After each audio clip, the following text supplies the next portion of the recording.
So we bring on Jake Elliott, and thank God for expansion drafts here, Jake. We get to talk about lacrosse here in the month of June, heading into July. I guess from your take, what did you see Panther City trying to build in terms of their identity last night? Yeah, well, good to be back with you, Tom. I got to say, it's been a while since we've chatted. So this just tells me that NLL season is getting closer. When you're calling me up, that means we're getting closer to the return of the National Lacrosse League. So that gets me excited, number one. Good to be back on LSN. And yeah, Panther City, man. A lot of people were trying to kind of predict which players they were going to take. I personally went 6 for 13, which, good.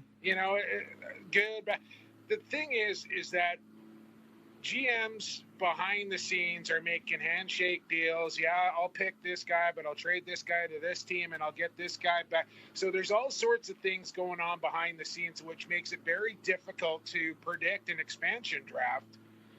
But with that being said, I think Bob Hamley, Tracy Koleski were very aggressive in their approach on how they wanted to go about this expansion draft and took a hard line with a lot of teams.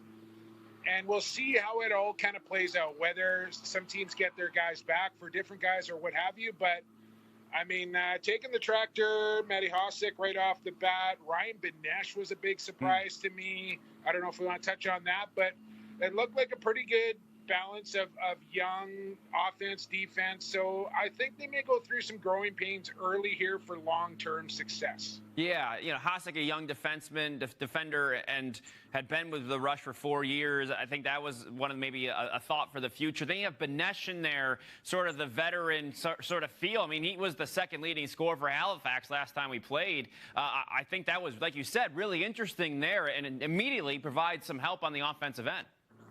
Yeah, and they get another veteran in Connor Sellers. But the thing with Benesch is that he's a veteran guy that has not won a championship yet. I don't know how he feels about it, but listen, this guy is a top 10 all-time NLL scorer, now heading to an expansion team. He's already under contract as well. So this was a very interesting pick to me, and I don't know if they had conversations before the pick was made, or I even heard talks of Ryan Benesch possibly retiring this season. So wow. That one really kind of jumped off the page. The others, the Dominies, the Burnses, these ones were pretty predictable. I like what they did in goal with Damoud and Orleman as well. But the Benesch one surprised me. And for Saskatchewan, I know they want to get Hosek back, but what the asking price is for him, I don't think the Rush are willing to pay for that. So that's a tough loss for them. And that's just a byproduct of them being a really good team with a lot of good players and still on that cusp of championship aspirations. And the decision really came down to, is it Rubisch or is it Hosek? And they went for the short-term goal instead of the long-term.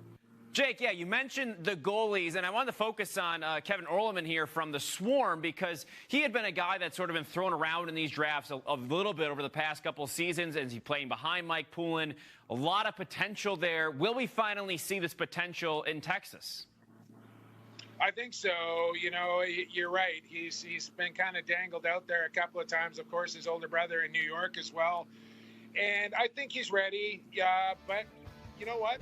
Nick Damoud, when he came in relief of Chiliano for San Diego, 3-1 as a starter and looked really good. So I think there's going to be a real battle there between Damoud and Orleman. And Georgia put themselves in a good position, right? They drafted Lane Arushka out of Saskatchewan with that first-round pick, I think 10th overall, if my memory serves me there. So, they got a good up-and-coming goaltender in behind Poulin, which kind of afforded them to leave Orleman exposed. And I think Fort Worth, or Panther City, I should say, took the two best goaltenders available. Yeah, I would agree with that. And we wondered what sort of, maybe we saw a lot of the American players also unprotected here, and Charlie Kitchen was the one.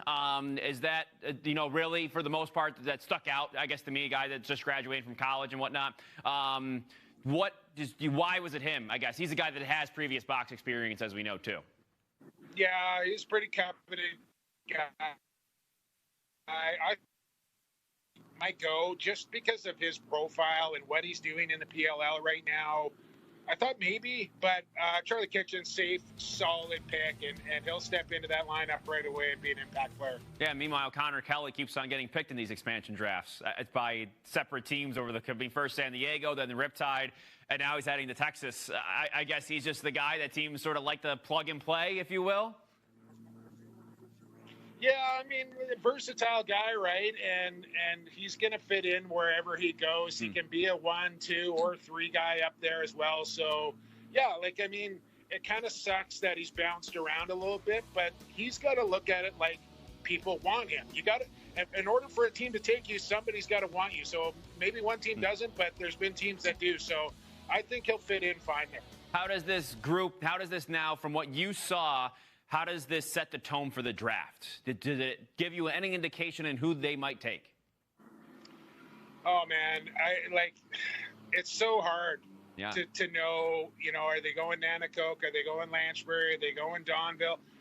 I think they go with the best offensive player available to them, and who they think that is, I'm not so sure. If I'm picking, I'm probably going Jonathan Donville, but I don't know how they feel about it. And listen, you're not going to go wrong with any of what a matter of personal preference, what they think they want and what they need. And that's the guy they're going to take. And that's a nice position to have, right? Not to worry, you're getting number one.